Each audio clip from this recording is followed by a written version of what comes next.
Este programa es presentado por Itaú, Puerto Caacupemí, San Francisco S.A. y Penner Automotores S.R.L.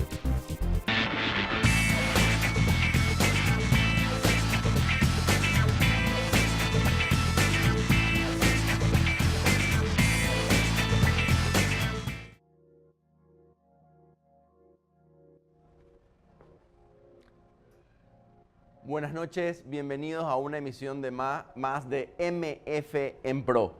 En esta oportunidad vamos a estar tocando, analizando el tema de la semana, esta propuesta de impuestos a los granos, principalmente a la soja, entre otros, pero el factor que más podría afectar a la economía nacional y no solamente a los que van a pagar ese impuesto es el tema de esta semana. ¿A quién afecta? ¿A dónde serían destinados estos recursos que se piensan obtener a través de este nuevo impuesto a la soja? Plantearemos si es un impuesto, es una suerte de castigo a un sistema económico que funciona bien. ¿Sobre quién caen los impuestos? La gente que está diseñando esto desde el Congreso, ¿a quiénes quieren poner este impuesto? Toda esta discusión y sobre todo, ¿qué hay detrás? ¿Cómo se va a comportar el sistema, los sistemas productivos rurales del Paraguay? Vamos a analizar finamente esta noche en MF en Pro. Acompáñenos.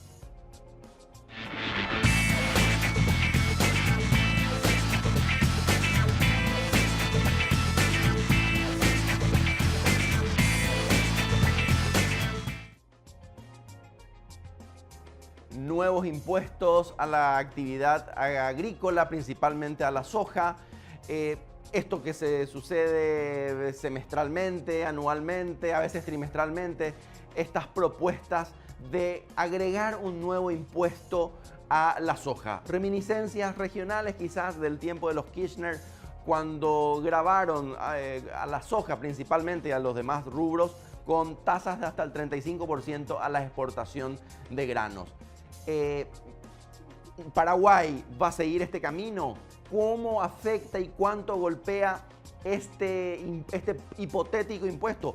Vamos a analizar entendiendo el esquema impositivo de los agricultores, de toda la cadena agrícola, para entender y reflexionar en torno a los montos, los porcentajes, el valor que tienen los impuestos que pagan los diferentes actores del mundo agrícola. Y de vuelta también vamos a tratar de comprender la lógica de aquellos que están proponiendo este nuevo tributo, que está orientado obviamente en muy buenas intenciones, pero habría que ver hasta qué punto se pueden materializar. Entonces, el primer elemento que tenemos que observar es la naturaleza de los impuestos. En este caso, vamos a observar que los diferentes actores de todas las cadenas del Paraguay, inclusive de todos los sectores, pagan impuestos. El caso de la cadena agrícola no es diferente. Los importadores de semillas, importadores de productos fitosanitarios, esto significa defensivos agrícolas, insecticidas, fungicidas, los importadores y distribuidores de abonos, de potasio, de nitrógeno, del conjunto de productos químicos que se utiliza antes de la siembra, de exfoliantes agrícolas, todo también pagan impuestos estas empresas importadoras y luego también distribuidoras. Al igual que los importadores y las empresas maquinarias agrícolas también pagan impuestos cada vez que incorporan una máquina al país. Todavía no estamos hablando, todavía no se inició el periodo de siembra, hipotéticamente, pues las empresas que ya están preparándose para cada una de las zafras ya han iniciado sus actividades pagando impuestos. El agricultor paga impuestos en Paraguay, al igual que los ingenieros agrónomos, las empresas que se encargan de los silos y los transportistas, es decir, una vez ya el grano o los granos cosechados, los impuestos que van de toda la cadena de logística y de transporte vial primero, es decir, de los camiones que tienen que llevar los productos a los puertos, y posteriormente las empresas navieras que transportan los productos desde los puertos hasta los mercados mundiales y regionales, principalmente en el sur de nuestro continente por el puerto de Buenos Aires, y las empresas exportadoras también. Ahora, ¿cuáles son los impuestos que pagan todos estos actores? Es el IVA del 5% en el caso de los agricultores. Sin embargo, los ingenieros, agrónomos y las otras empresas pagan un IVA del 10%, del impuesto selectivo al consumo. El sistema agrícola y otros sistemas, toda la economía paraguaya funciona a diésel. Por lo tanto, el diésel también es un bien que paga impuestos. Es decir, el consumidor que compra diésel está pagando un 5% del valor que se denomina impuesto selectivo al consumo. El IRASIS, que es el impuesto a la renta de las empresas, es pagado por los diferentes importadores de estos bienes, los prestadores de servicios también, siempre y cuando sean empresas. Y el IRP, que este año tuvo un incremento bastante significativo con respecto a los otros periodos, también con una tasa del 10%.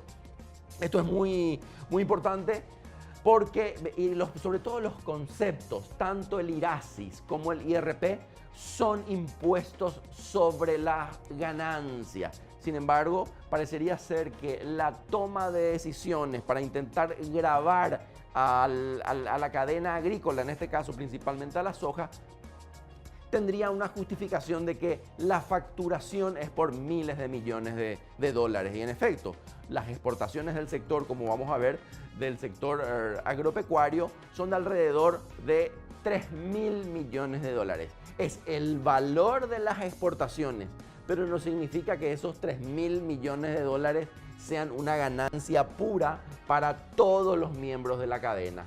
Una cosa es la facturación y otra cosa es la renta que uno obtiene a partir de esa facturación. Es decir, el agricultor invierte dinero y de lo que gana para pagar impuestos tiene que deducir todos sus costos. Ese es el espíritu igualitario de estas leyes, principalmente del IRP y del IRASIS. Por lo tanto, bajo este esquema, el que más gana, más paga. Pero la ley no dice el que más vende, más paga.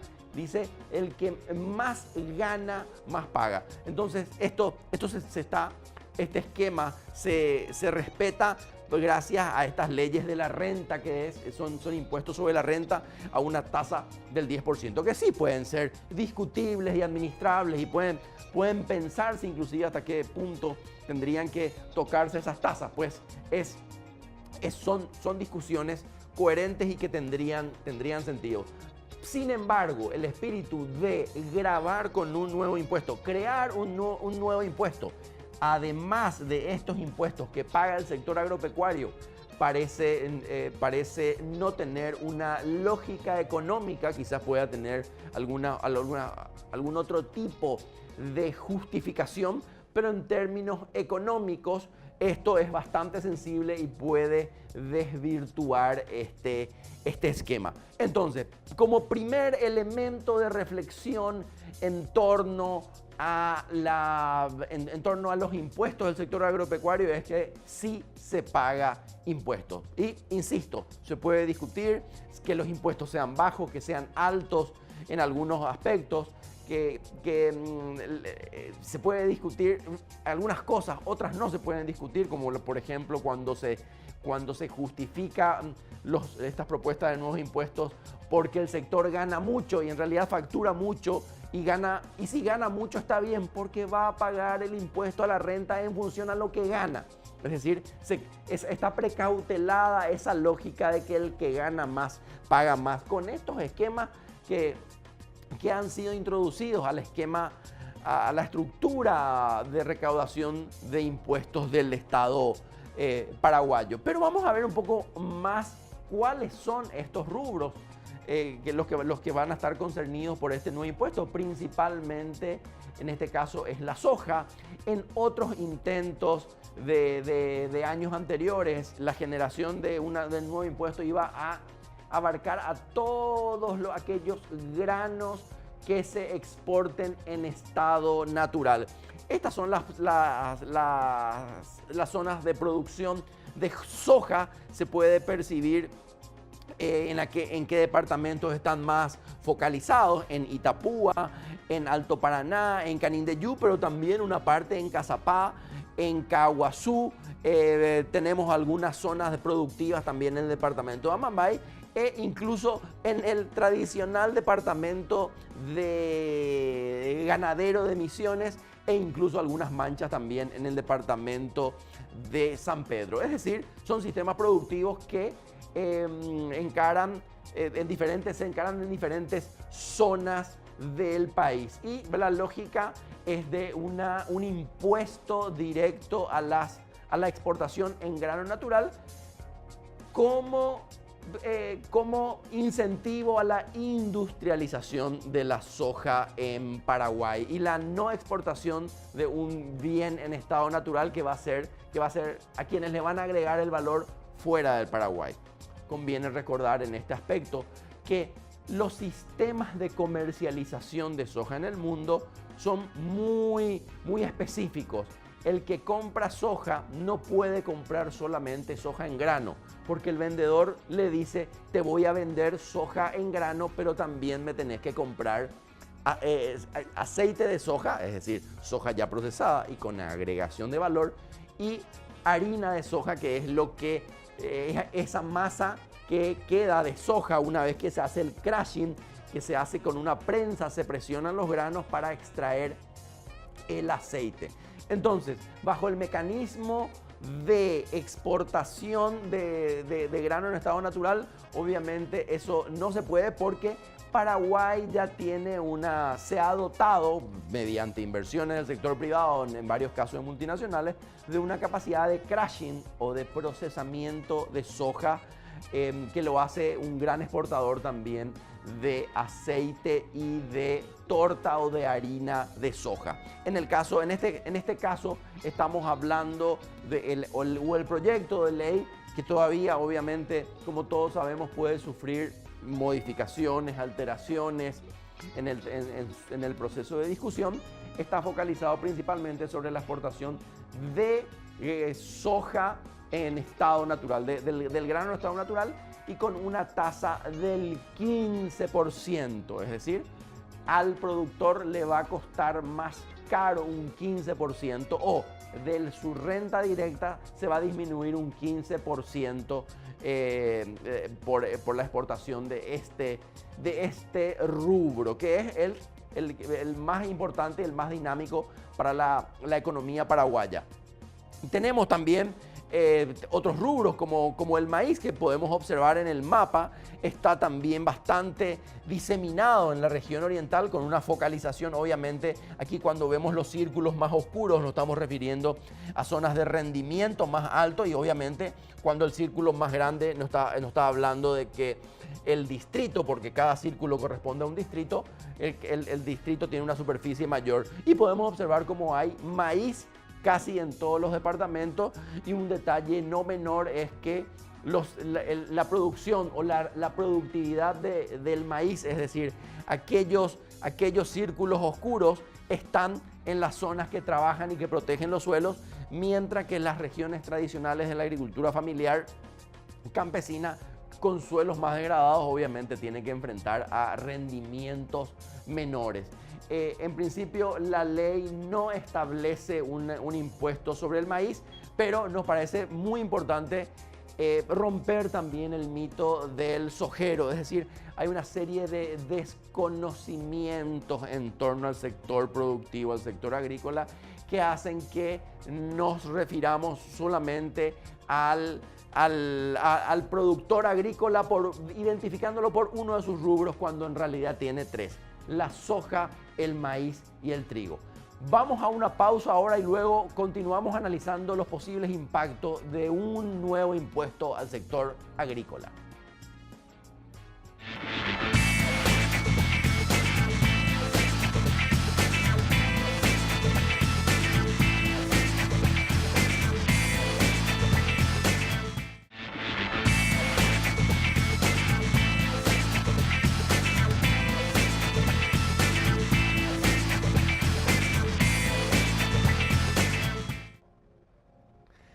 Antes del corte hablábamos del maíz, hablábamos de las zonas de cultivo, tenemos todavía aquí el mapa, pero en realidad el maíz está vinculado a una serie de productos de consumo masivo.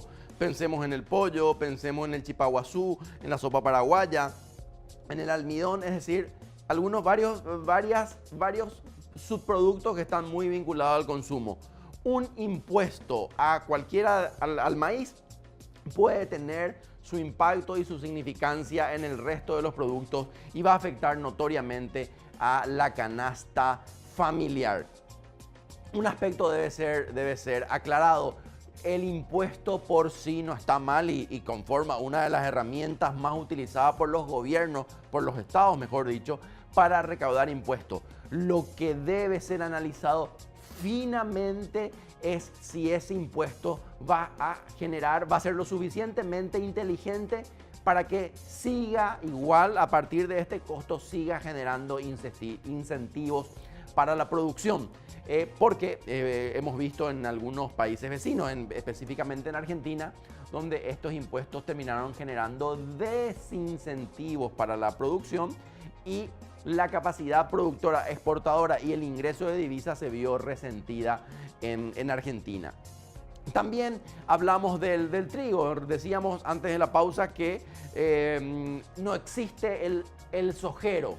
Existe el agricultor que cultiva soja, que cultiva maíz y que cultiva trigo. Y en el caso del trigo es un caso muy, muy extraño, porque el trigo es un cultivo de zonas templadas, es decir, de zonas frías. Y en Paraguay, con un clima subtropical, hacemos trigo y es realmente un gran prodigio del avance tecnológico, de la adaptación de especies que hace que tengamos trigo. Y esto es muy reciente. Hasta la década del 70, el pan que comíamos los paraguayos, específicamente los asuncenos, dependía de la harina de trigo que llegaba de Argentina.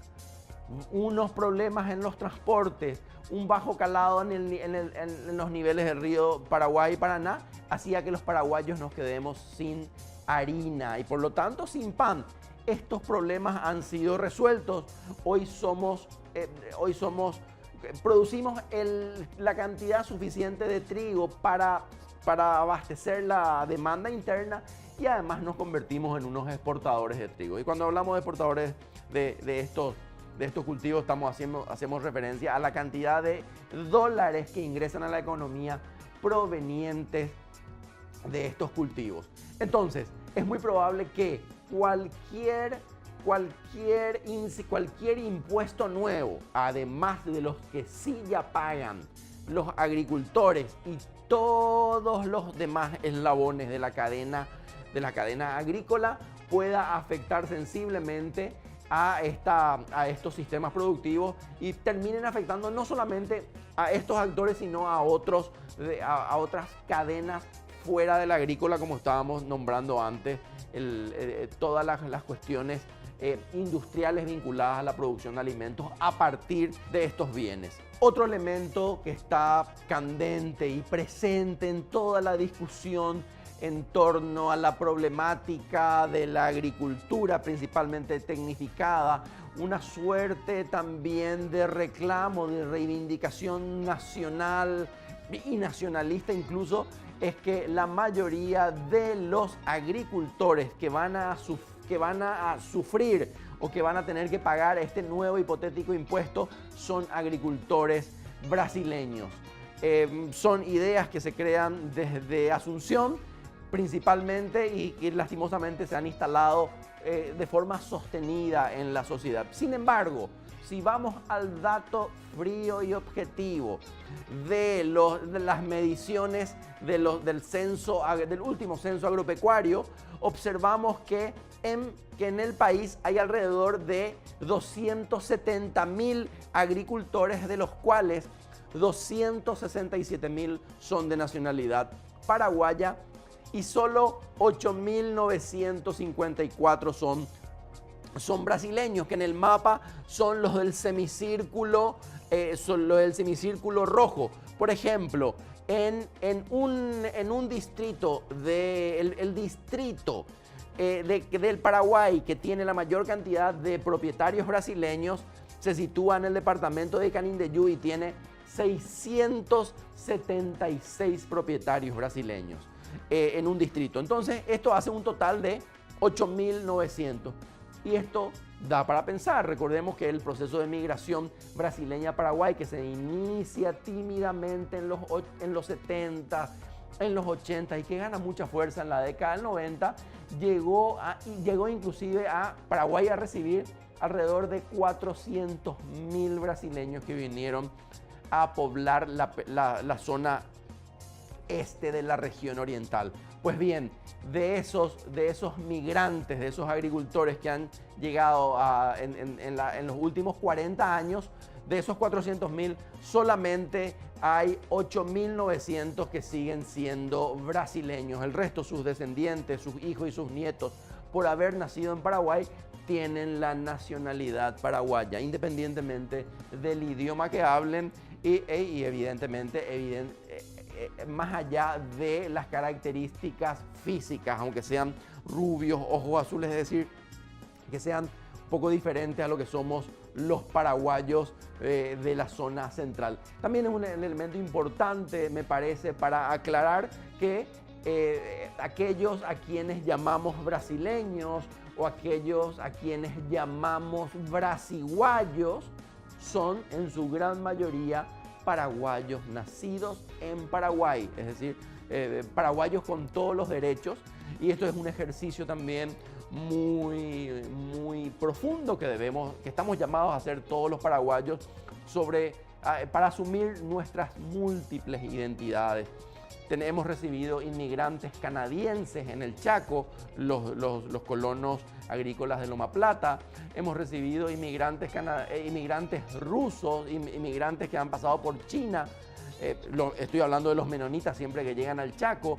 El censo del 2008 habla de 2.833 productores de otras nacionalidades que no sean paraguayos y brasileños. En este caso podría tratarse de los agricultores mexicanos que llegan en la década del 90, de vuelta de religión menonita, pero proveniente de México, es decir, con pasaporte mexicano, que se instalan en el departamento de San Pedro, principalmente en las colonias Río Verde.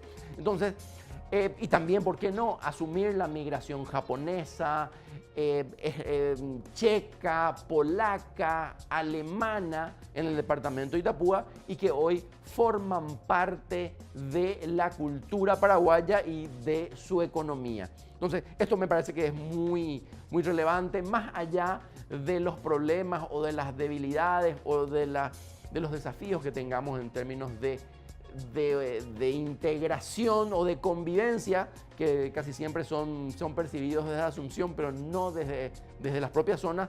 Estamos, me parece, llamados todos los paraguayos a repensar nuestra identidad, que antes era granítica, en torno al Paraguay, al paraguayo que sale de ese proceso de mestizaje entre indígenas y españoles, para incorporar a las colectividades que no están en Asunción, que no son muy numerosas, que están distribuidas en la periferia del país principalmente, pero que forman parte, son actores importantes de la economía paraguaya y que sobre todo, y esto es lo más importante, no tienen ningún proyecto de escaparse del Paraguay porque no tienen a ningún lugar donde ir, igual que nosotros los paraguayos. Esta es la única tierra que tenemos, por lo tanto no hay plan B para estos actores, ni para menonitas, ni para brasileños, ni para descendientes de alemanes, descendientes de polacos, descendientes de checos y descendientes de japoneses. Este es el concepto que también tenemos que asumir, que ya no se trata de extranjeros en Paraguay, sino se trata de descendientes de extranjeros nacidos en Paraguay y que por la Constitución ya son paraguayos de pleno derecho.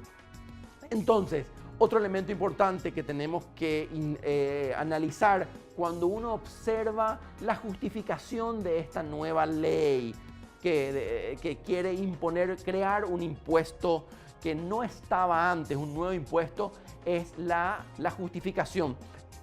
Cuando podemos preguntarnos también por qué, cuál es la justificación de esta ley que tiene por idea crear un nuevo tributo al sector agrícola. Las justificaciones son interesantes, son razonables, pero vayamos más lejos y entendamos por qué y qué significa y cuáles son las fuerzas que están detrás de esta ley. Primero, la distribución, según los datos que hemos obtenido del proyecto de ley, están los recursos que se obtendrán, que se calculan en alrededor de 300 millones de dólares. Según este anteproyecto, este dinero va a ser utilizado en un 50%, esto se va a estar destinado a la reforma agraria integral, principalmente en la adquisición de tierras. El 20% va a estar destinado a la agricultura familiar campesina, con énfasis en producción agroecológica, para servicios de salud en un 20% y para infraestructuras viales rurales en un 10%. Mucha atención a esto porque el concepto de reforma agraria integral es un concepto que ya no se utiliza en Latinoamérica desde hace 30 años. Es decir, acá hay unos graves anacronismos y fuerte desconocimiento del esquema rural paraguayo, porque esta ley quiere dinero para comprar más tierras y para volver a repartir a aquellos que no tienen tierras, que tampoco es un número muy significativo, más aún teniendo en cuenta todas las malas prácticas de reforma agraria, comenzando desde las que se realizaron en el gobierno, en el periodo de Stroessner, que podríamos decir era un gobierno muy fuerte, una mano dura. Por lo tanto, la reforma agraria se hizo con algunos toques de corrupción, de entrega de tierras a generales, a amigos. Pues bien, los últimos 30 años de democracia, la reforma agraria ha adolecido de los mismos problemas, de los mismos síntomas. Y sobre todo, lo que es relevante aquí es entender que la reforma agraria ya no es pertinente. Cuando se habla de la agricultura familiar campesina, el 20% destinado de los 300 millones de dólares destinados para la producción agroecológica también nos tiene que llamar la atención, porque la producción agroecológica es muy positiva, muy significativa, es amigable con el ambiente, pero no tiene necesariamente mercados, o los mercados son mucho más pequeños. Es decir, la focalización de un sistema productivo orientada exclusivamente a algunos mercados que internamente son pequeños y que también para la exportación son complejos y de volúmenes muy reducidos, tendría que hacernos pensar. Obviamente para salud y para infraestructura son usos muy interesantes, pero parecería ser que hay un problema en Paraguay, que es la reforma agraria, que tiene que ser destinada a la compra de tierras. Entonces, vamos a analizar rápidamente qué es esto de la reforma agraria, porque parece que es la causa principal que va a explicar el nuevo impuesto, o el monto que va el elemento que va a ser financiado a partir de los ingresos de esta ley hipotética todavía.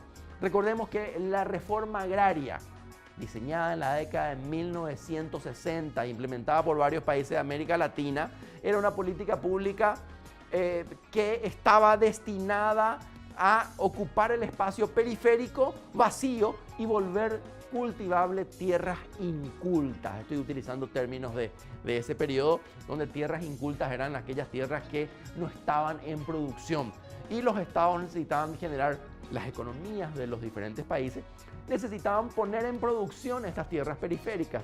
Es por eso que esa legislación inclusive penalizaba, y aquel propietario que no desmontaba, que no demostraba un interés en producir, era susceptible de recibir, de que su tierra sea expropiada. Esto, como habíamos indicado antes, tiene su inicio en la década de 1960, con grandes logros en algunos países. y en otros con resultados relativamente poco favorables, como en Paraguay. Y tenemos aquí que este concepto, este paradigma explicativo de la problemática rural finaliza en 1980, y en Paraguay podríamos decir que la reforma agraria termina en 1990. Reforma agraria que básicamente significa dar tierra a aquellos campesinos para que la trabajen y para que se inserten a la economía y para que el espacio periférico sirva para algo.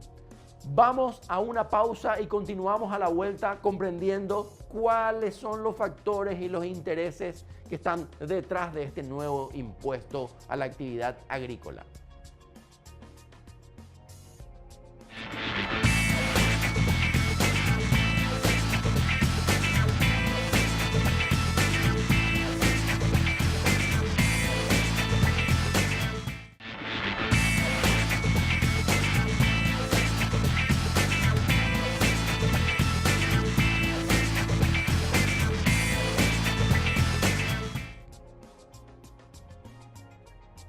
Retornamos a nuestro programa a entender qué hay detrás de esta nueva ley que crea un nuevo impuesto al sector agrícola, específicamente a la agricultura tecnificada, y parece que específicamente al cultivo de la soja. Estábamos hablando de la reforma agraria.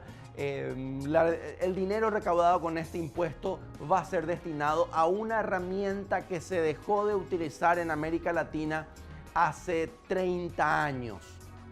Y esto no es un dato menor. Paraguay, o los congresistas que parece que conocen, no tienen un conocimiento fino, acabado, concreto y real de la problemática, de los desafíos de las diferentes regiones rurales del Paraguay, siguen insistiendo con una metodología, con un antídoto, con una herramienta totalmente anacrónica y que ya no responde. Estábamos diciendo que hace 40 años termina entra a su fin el esquema o el paradigma de reforma agraria, y el siguiente paradigma es el paradigma de desarrollo rural, donde el énfasis no está puesto en la tierra, sino sobre todo está puesto en qué hacen los agricultores con la tierra, es decir, con qué prácticas, qué tecnologías, con qué sistema de crédito, cómo acceden al mercado para lograr un incremento de las cantidades producidas de los diferentes bienes, una vinculación mayor al mercado y, ¿por qué no?, una capacidad exportadora para que genere ingresos de divisas. Es decir, una cadena, una serie de un círculo virtuoso que dejaba ingresos para todos los actores. En Paraguay, la cooperación internacional, las ONGs, inclusive algunos programas del Estado, siguieron y trabajaron bastante con este paradigma del desarrollo rural, con diferentes subtítulos de desarrollo rural con enfoque de abajo para arriba, participativo, enfoque en la mujer, con enfoque en cuencas hidrográficas, pero nunca más de reforma agraria. No porque la reforma agraria haya pasado de moda, sino porque el momento de distribución de tierras, técnicamente lo que quiere decir una reforma agraria, ya había concluido. Y en Paraguay, que es un país que disponía de una gran periferia, esto culminó un poco más tarde porque teníamos mucho espacio vacío, principalmente la última frontera agrícola que se da en el departamento de Canindeyú, y es allí donde termina de ocuparse el espacio paraguayo con esta reforma agraria. El nuevo problema que tenemos hoy vinculado a la tierra es muy serio, y es la disponibilidad de tierras, de parcelas, de fincas, principalmente en manos de productores familiares, de agricultores familiares campesinos que no están en producción. Es decir, son tierras en barbecho, son tierras que están muy degradadas, y peor aún, son tierras sin gente, son tierras sin población, son parcelas cuyos propietarios se han quedado solos. Estoy pensando en una imagen de un agricultor familiar campesino de 55 o de 60 años, con hijos de 18 y de 20 años, pero estos hijos ya no se proyectan, ya no construyen, ya no conciben su futuro dentro del esquema rural, sino más bien fuera de esta ruralidad, con empleos mucho más seductores, con oportunidades de estudio en las diferentes ciudades. Entonces, este esquema de aislamiento del mundo rural al que se enfrentó el propietario de una finca tipo, es decir, un agricultor de 60 años, es muy diferente del escenario con que se enfrentan sus hijos.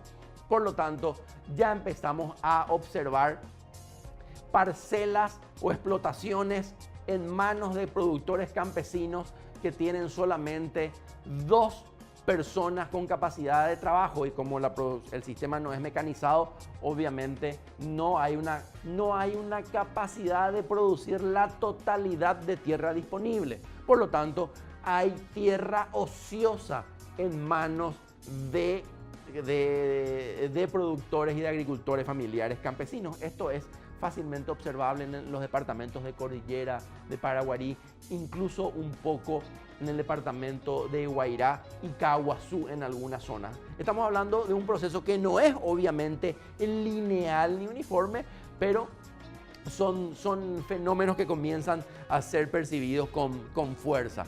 Entonces, si el objetivo del nuevo impuesto es generar recursos para favorecer a la agricultura familiar, a aquellos campesinos que no tienen tierra, habría que pensar también qué pasó con aquellos campesinos que sí accedieron a la tierra y solo accedieron a la tierra. Es decir, el solo hecho de poseer un título de propiedad o a veces una derechera no generó ningún proceso de crecimiento por sí solo y terminó generando solamente una seguridad de que uno no se iba a mudar nunca más.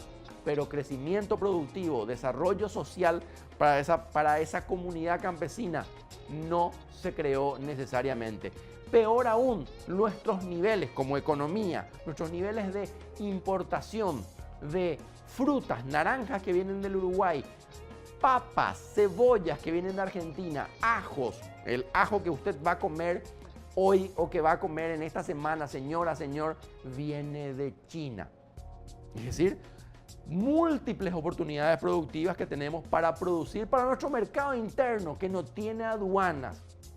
No fuimos capaces todavía, por la serie de proyectos de cooperación y de acompañamiento a las comunidades campesinas, no han logrado instalar siquiera estas mínimas capacidades, o mejor dicho, habría que ver si los proyectos no fueron tan eficientes o en realidad el sujeto, el agricultor familiar campesino, nunca tuvo las habilidades o los intereses de incorporar estas buenas prácticas agrícolas para lanzarse en un proceso de crecimiento y desarrollo. Aunque esto no suele plantearse porque el campesino, el productor, el beneficiario de los proyectos de desarrollo ha sido siempre una suerte de víctima de un sistema que le maltrataba, le presionaba, le subyugaba, y quizás por eso los proyectos y el Estado han tenido casi una actitud casi siempre indulgente y paternalista,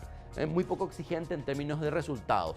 Pero entonces, si el objetivo es solucionar los problemas de una agricultura familiar que está en crisis desde hace algunas décadas, vamos a ver de qué está enferma, cuáles son sus problemas verdaderos. ¿Es un problema de tierra solamente o son problemas de rendimientos muy bajos que permiten a esta agricultura solamente satisfacer sus necesidades de consumo, por lo tanto sin ninguna capacidad o oportunidad de vincularse a mercados? La baja diversidad de cultivos es otro elemento característico de las comunidades o de los sistemas productivos campesinos y terminan concentrando sus cultivos en maíz, un poco obviamente mandioca, caña dulce o maní, y casi sin ningún rubro de renta. También, ya lo habíamos dicho antes, la muy escasa capacidad de que tuvo el campesino paraguayo de aprovechar capacitaciones, apoyo técnicos, regalos de sistemas de riego, sistemas de invernaderos, créditos, regalos de dinero, apoyos financieros, regalos de semillas, regalos de pollito. El agricultor no tuvo, obtuvo muy pocas veces, mejor dicho, la capacidad para aprovechar esta oferta, este abanico, esta bandeja de servicios para que él y su familia puedan salir adelante y dotar al sistema económico, generar una oferta para una demanda interna que es creciente cada vez. Y por último tenemos el abandono de los jóvenes, lo que decíamos antes, la pérdida de brazos, que es muy importante para este sistema productivo, porque al no tener mecanización, al tener niveles muy bajos de trabajo debido a la fuerza bruta, cada miembro de la familia, cada hijo que se va, significa una hectárea menos de capacidad productiva. Y obviamente tampoco sobran recursos financieros como para pagar alquiler de mano de obra en algunos rubros. Y por último, la pérdida sostenida de fertilidad de suelo por la no aplicación de buenas técnicas agrícolas que los campesinos han recibido como capacitaciones a lo largo de al menos los últimos 20 o 30 años en Paraguay. Entonces, estos elementos nos parecerían ser que son distintos a la reforma agraria. Ya estamos, en este caso, el problema no es tener o no tener un bien clave, que con una significación simbólica muy alta para los paraguayos, que es la tierra, la seguridad. Sin embargo, pasamos de ese esquema donde la tierra era el elemento que nos daba una estabilidad en la vida, a unos esquemas más productivos, más económicos y más de aprovechamiento de oportunidades. Entonces, creemos que estos han sido los detalles o los factores que han generado una pérdida de capacidad productiva y por lo tanto han llevado a niveles han incrementado los niveles de pobreza en las zonas rurales por no haber aprovechado estas condiciones y por no haber tenido el conjunto de competencias técnicas, humanas inclusive, para insertarse.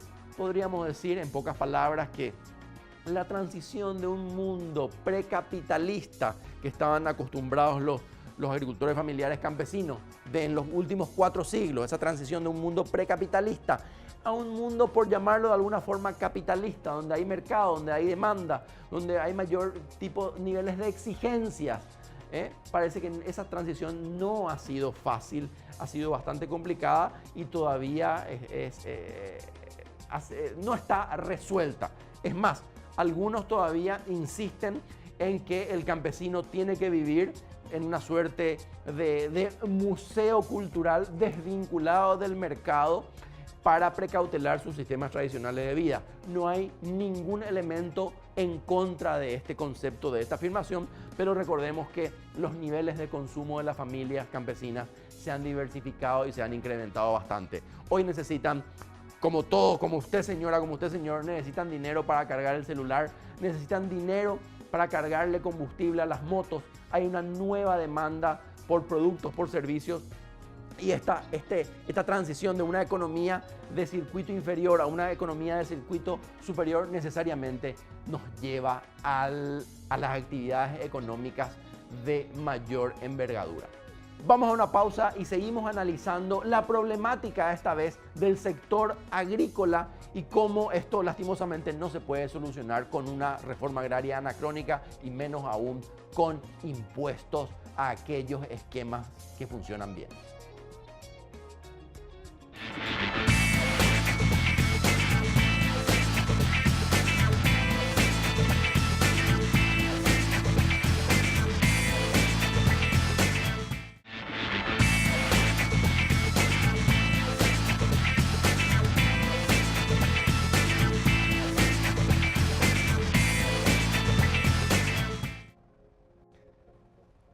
Nuevo impuesto a la agricultura, ventajas, desventajas.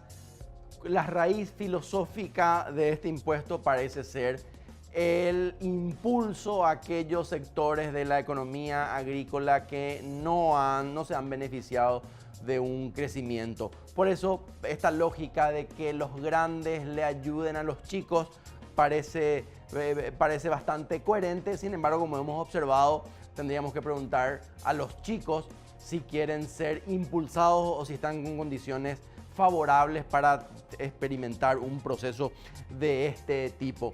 Pero fuese como fuese, y vamos a ver cómo en las semanas que vienen, cómo se desarrolla esta discusión en torno al nuevo impuesto que va a sufrir el sector agrícola, específicamente la exportación de soja en estado natural.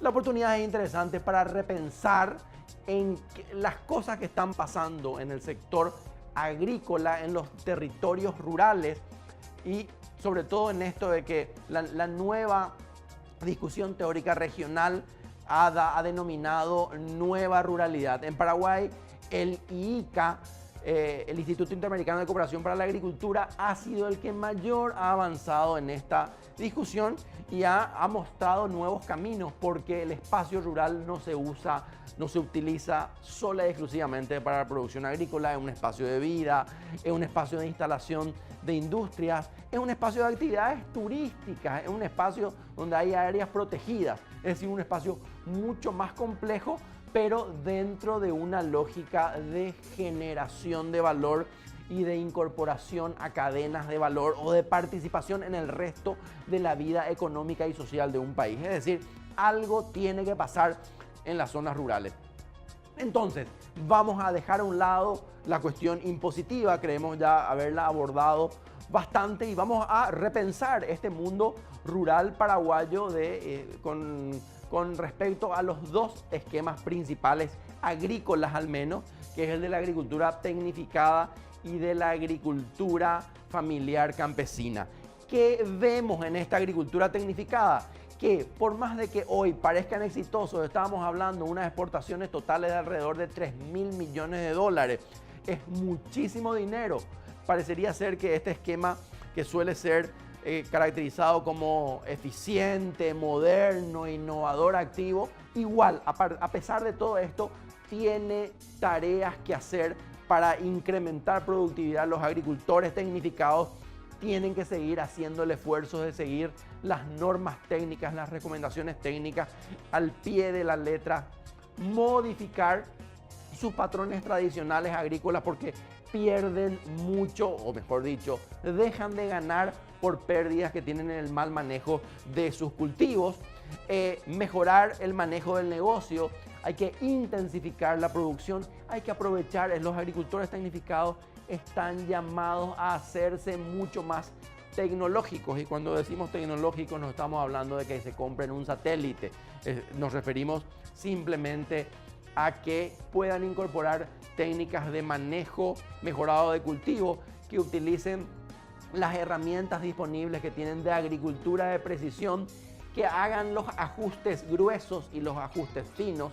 Estamos hablando de que respeten las fechas de siembra, respeten los cortes de cultivo, es decir, no hacer soja sobre soja, porque podemos tener serios problemas. La roya es una gran amenaza no para la soja. La roya es una enfermedad que ataca la soja, pero en realidad es una enfermedad que ataca la agricultura y que puede dañar seriamente la economía del Paraguay. Bueno, hay unas buenas prácticas agrícolas que tienen que implementarlas estos agricultores que estamos acostumbrados ya a tenerlos en el Olimpo, en el cielo. Pues no, también tienen tareas y tienen un margen de mejoramiento de sus sistemas productivos.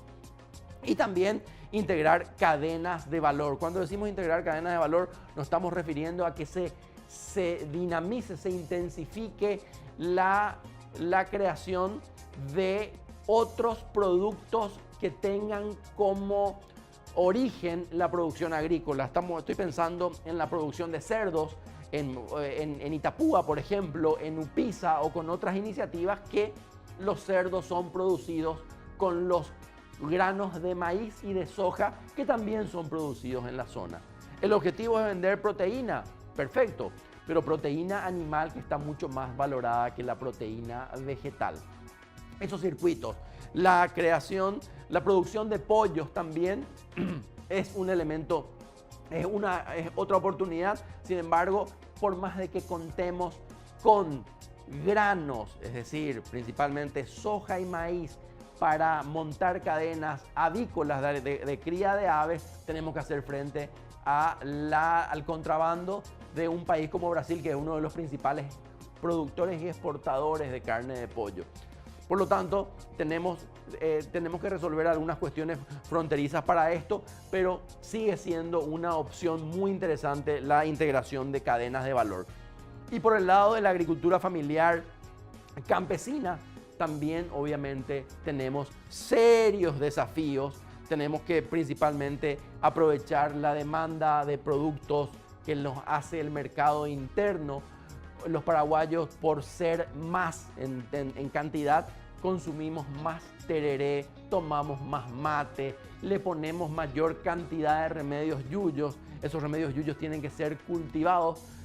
Tomamos más té los paraguayos, no tenemos plantaciones de té. Es decir, como nunca, esta clase emergente, esta nueva clase media paraguaya que vive en Asunción, en las diferentes ciudades del resto del país, está empezando a consumir más y corremos el riesgo de que productos que tradicionalmente eran nacionales hoy tengamos que importarlos. Y no hay ningún problema. ¿Por qué? Porque hay alguien que produce en algún otro lugar del mundo de forma eficiente, y si las fronteras y las aduanas están abiertas, esos productos pueden llegar a nuestra mesa. Esto en realidad termina siendo una suerte de amenaza, pero también una posibilidad y una alternativa válida. También los productos de demanda para el mercado externo, como el sésamo, donde Japón nos quiere comprar cada vez más. Sin embargo, en Paraguay producimos cada vez menos, o al menos no en la cantidad deseada. Y obviamente un serio problema de productividad en la agricultura familiar campesina. Es decir, más que tierras, necesitamos incorporar tecnología, eficiencia, vinculación a mercados y, ¿por qué no?, un plan de marketing interno también. A pesar de todos estos problemas, a pesar de todas estas limitaciones, el futuro sigue estando en las zonas rurales. Entonces, en este programa estuvimos observando los impactos negativos que iban a tener en los diferentes sistemas, en los diferentes eslabones agrícolas y de sus productos, un nuevo impuesto a la agricultura, específicamente a la soja.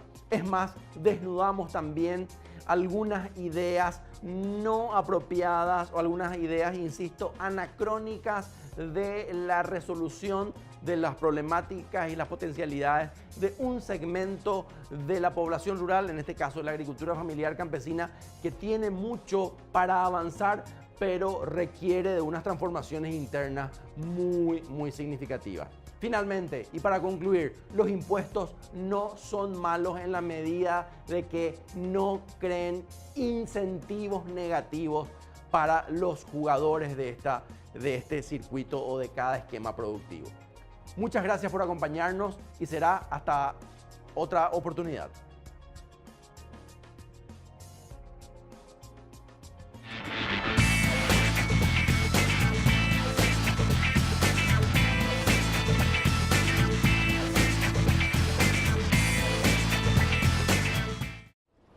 Este programa fue presentado por Itaú, Puerto Caacupemí, Penner Automotores SRL.